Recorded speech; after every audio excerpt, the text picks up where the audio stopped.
I was thinking about how the two-stage ransomware attack overwhelmed our IT staff. That's good.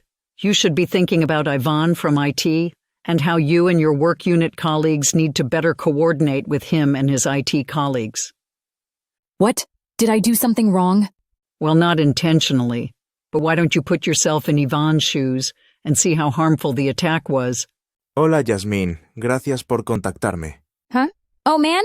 Even though my mom is from Mexico, my Spanish is not very good. ¿Podemos hablar en inglés? Sorry, of course, we can talk in English. Thanks for contacting me to follow up on that disastrous ransomware attack. That attack really disrupted our unit's operations. We had to work after hours and over the weekend just to be able to use our computers as normal and catch up on all of our charting. Yeah, same here. Hey, Yasmin, do you hear that drip, drip, drip sound? No, what do you mean? That's the sound of the last drops of revenue from a big customer our company just lost. They fired us over that data breach. Our reputation for respecting our patients' data is badly tarnished, and now we're losing talent to rival healthcare operators. Dios mío. Oh my goodness. Ivan, could you please help me make sense of all of this? I felt a little blindsided and could use some advice.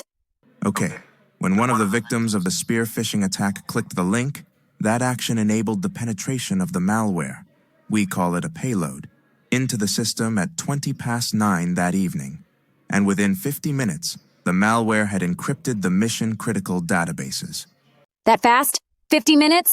Yes, and we were so overwhelmed with responding to the first stage of the attack that we couldn't work on this attack.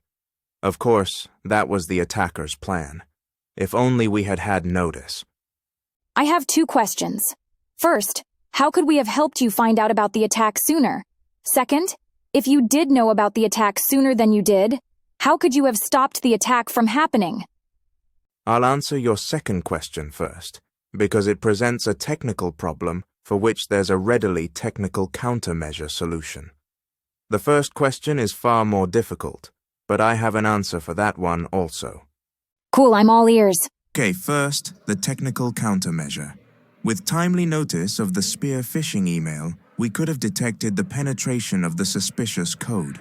From there, we could have quarantined that suspicious code within a sandbox. In that isolated and safe environment, we could have analyzed the code, confirmed that it was malicious, and disabled it so that it couldn't deliver its payloads. Oh, you can do that? Yes, we have the expertise and the tools to do that, but it's a race against the clock. Okay, back to the first question. How could we have helped you find out about the attack sooner? This involves a behavioral countermeasure. To answer that question, I need to use a metaphor.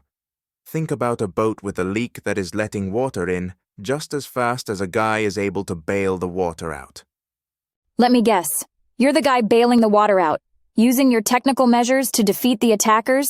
Yup, bailing as fast as I can, assuming I have time to do so. And well-meaning non-technical folks like me are responsible for the leak because we continue to click links in phishing emails and otherwise make messes that you have to clean up with your inadequate resources. These are behavioral breaches. Well, yes, that's about it. And when you click the link, you don't bother to tell us about it. This explains why behavioral breaches enable most technical breaches. Ouch, the truth hurts. The point is that the threat actors understand this dilemma and take advantage of our poor coordination. Right. You asked, how could we have helped you find out about the attack sooner? That's really not the right question. The right question is, how can your non-technical colleagues and you, and my technical colleagues and I, figure out how to better coordinate to counter the threat actors? I like the productive direction of this conversation, and the idea that both groups, non-technical and technical, need to expect each other to coordinate in countering the threat actors. True that. Check out this bar chart. Today, we have more technical expertise than behavioral expertise. Tomorrow, to counter the threat actors, we as an organization need more technical expertise and a lot more behavioral expertise. In this way, My non-technical colleagues can use our growing technical awareness to understand these attacks and how to defend against them. I can give you 2 examples. You go, girl, let's hear it. I learned from my veteran Yasmin avatar about the operation of ransomware attacks.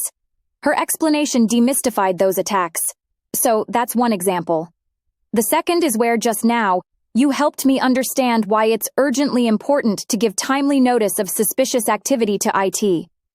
Say more. Let me hear you articulate this. Sure, well, you explained that the clock is ticking.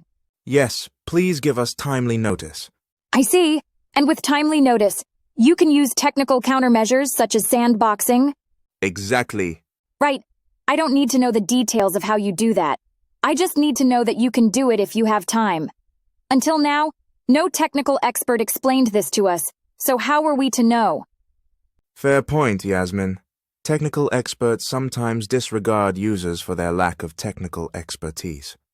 I'm not trying to pick on you IT guys, Ivan, but it has never occurred to me to disregard my IT counterparts for not knowing the intricacies of my nursing practice. And, that nursing work helps generate the revenue that funds your paycheck. I'm just saying. Point taken, Yasmin. Folks like me need more awareness of the non-technical behavioral threats. Could you help me with that? Sure, I can help you understand much more about the behavioral threats, but that's for later lessons. For now, I need to check in with my veteran Yasmin avatar. Hasta luego, Ivan. Que le vaya bien, amiga. How did it go with Ivan? Are you learning by walking a mile in his shoes? I sure am, and in our upcoming lessons, I'm going to help him learn by walking in my shoes. Good. In the meantime, remember that you go home at night and so does Ivan. But the threat actors never rest. They work in teams. The cat and mouse game never ends.